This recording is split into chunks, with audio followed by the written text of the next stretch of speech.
The idea behind Pax Dei is about making a world that is living and that lives and thrives, and you can interact with things. The idea is that you can chop down the tree and the tree will grow back, and you use the world and you play the world.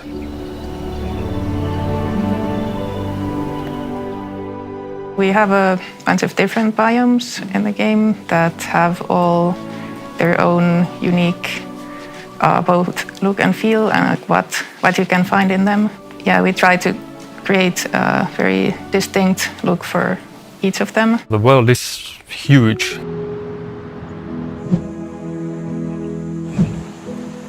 It's gonna take you a long time to travel from one end to the other, and you're gonna be on a long voyage. You will experience all kinds of different biomes. Some of them super pleasant. The enchanted forest, where it's like beautiful butterflies and deer and rabbit and flowers. But you can also go into the haunted and forsaken areas where things get very, very dark.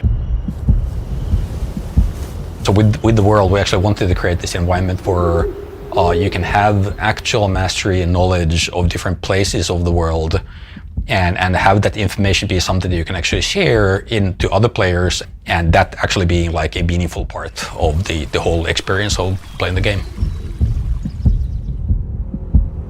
Because we're a relatively small team, we've spent a considerable amount of time building procedural tools to allow us to build the world in a procedurally aided way.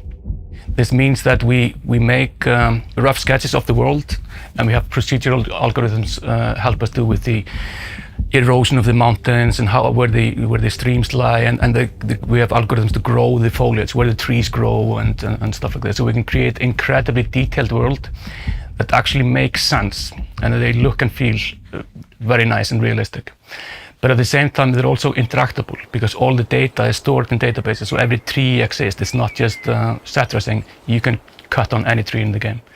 You can pick any flower. You can pick any mushroom. It's about interacting with the world itself. I try to make all the effects very smart.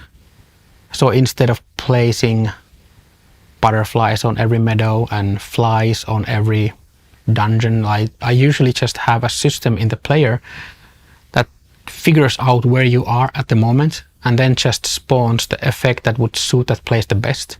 So you don't have to go in and hand place stuff in there. So the world doesn't show the player effects, but the player reads the world and shows effects around the player. So it's all these smart systems, I would say. What I like is really like exploring the world with a bunch of friends. Oh, there's a little cave, let's go look what's in there, and there's something to fight against, and then okay, there seems to be something in the distance, and just let's explore and see what's actually out there. I think if I were to pick one thing I'm happiest with is how the atmosphere is coming together, because it's starting to resonate with your feelings, And that's a really hard thing to get usually, but it's really coming through, generally.